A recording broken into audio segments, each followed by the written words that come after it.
Il t'a dit comment? Le Riders. Ouais, il a dit que j'étais beau gosse. Il est beau gosse. Il a dit Avec le dégueulasse. Pauline avec le pompon. Le bonnet. Ah, ce mec, il a 400 matchs en professionnel quand même. Il met ça. Un peu de joie, non. Il est beau le Riders.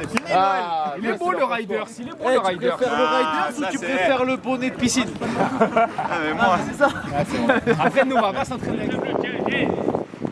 Allez bleu, allez encore. Obligation d'aller que jusqu'à la ligne blanche. Encore oui, toi, là, Chirel. Allez.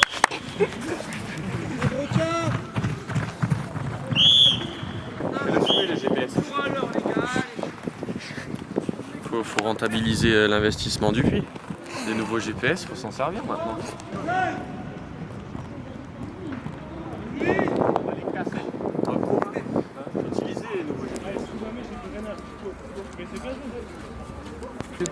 Bon, Romain, toi qui as passé plusieurs saisons à Dijon, ça te fait quoi de retrouver Gaston-Gers vendredi? Forcément, c'est la première date que j'ai regardée dans le calendrier. C'est un moment agréable pour moi de revoir des gens que j'apprécie. Il y a notamment pas mal de joueurs avec qui j'ai joué et avec qui je suis en bon terme. Donc ouais, très content d'aller là-bas. Après, ça reste un match important pour eux et pour nous. Et j'espère que quand même le Puy en sortira vainqueur. C'est un match spécial pour toi? Oui, j'ai passé 3 ans là-bas. J'ai commencé mon cursus professionnel là-bas, donc que des bons moments.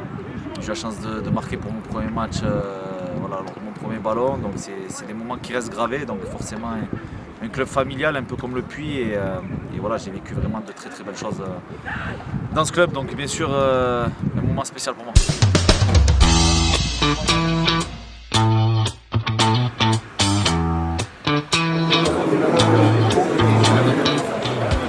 On vous présente un petit peu la société. Donc IPS, nous sommes fabricants d'emballage souple en matière plastique. Donc aujourd'hui, c'est 130 collaborateurs, un chiffre d'affaires environ 60 millions. On intervient dans plusieurs domaines, beaucoup dans l'industrie.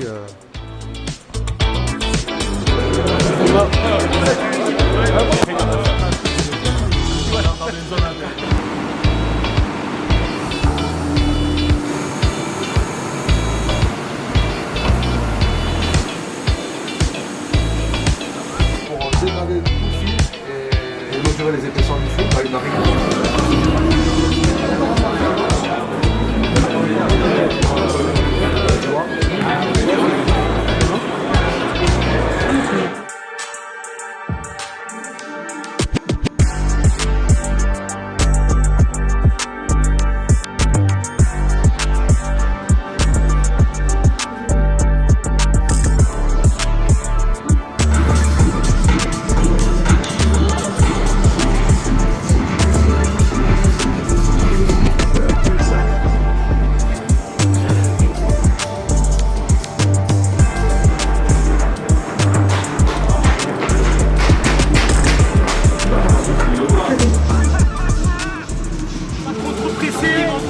pour montrer qu'ils sont supérieurs.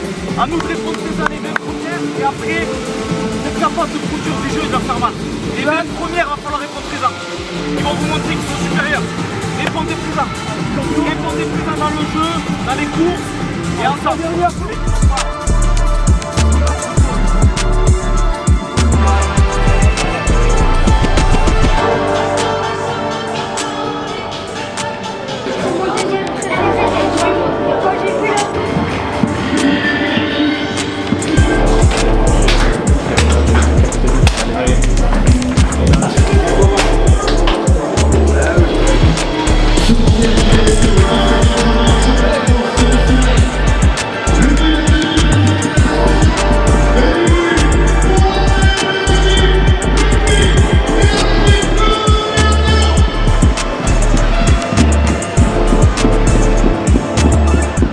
Composition du Puy, il faudra surveiller Emeric Goumeau et Moussa Fati dans les couloirs car ils sont très rapides ces deux hommes. 7 buts pour le duo d'attaquants du soir, Rodriguez et Nsinghi. La plupart de ces joueurs qui ont dépensé beaucoup d'énergie. C'est la reprise du National en 2026 avec ce match. Allez, coup franc à suivre. Pour les joueurs du Puy, c'est bien tiré la tête et ça passe juste au-dessus de la barre transversale. La tête signée Salim Akal, je crois. Mais ça peut changer. Le centre de Fadi Katir. Attention, il y a la puissance d'Ismaël Diallo. Voilà, le missile. Attention, la sortie de Paul Delecroix au devant de Clément Rodriguez. Envoyé de la tête par les joueurs du Puy qui tiennent dans cette fin de première période.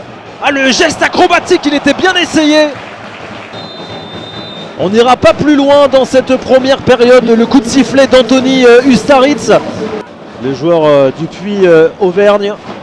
Et voici Goumo, le petit plat du pied pour trouver Tchemo, la combinaison vers Akal qui a trébuché tout seul dans la surface de réparation. Paul Bellon a renversé le jeu vers Diallo. La passe millimétrée pour ses compères de l'attaque. Et 8 sur le troisième Sochaux. Yanis Barca qui va se présenter tout seul face à Mathis Carvalho. La frappe en force directement sur le gardien du Puy.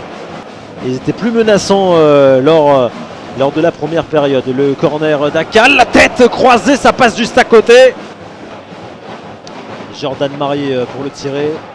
Il y a des grands gabarits aussi, côté DFCE notamment avec Walid Diouf, la tête.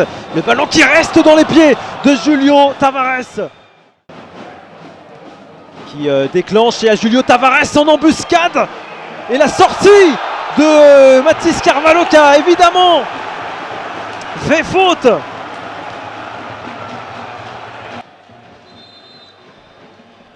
Julio Tavares qui a l'occasion de transformer ce penalty, son 81e but sous les couleurs du DFCO. Julio Tavares qui marque sur penalty. À rentrer dans la surface de réparation comme Salim Akal il y a quelques instants.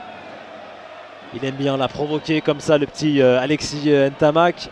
Il attend que ça revienne, il attend qu'il y ait du soutien avec Lambeza. Il y a de la place avec le buteur Julio Tavares qui va trouver une nouvelle fois le chemin défilé. Mathis Carvalho avait retenu le ballon un temps seulement.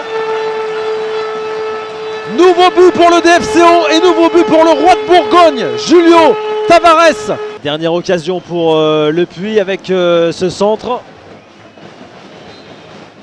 Et le coup de sifflet maintenant d'Anthony Ustaritz, mission accomplie pour le DFCO qui commence son année 2026 en championnat par une victoire nette, franche, 2-0. Alors a mis du temps.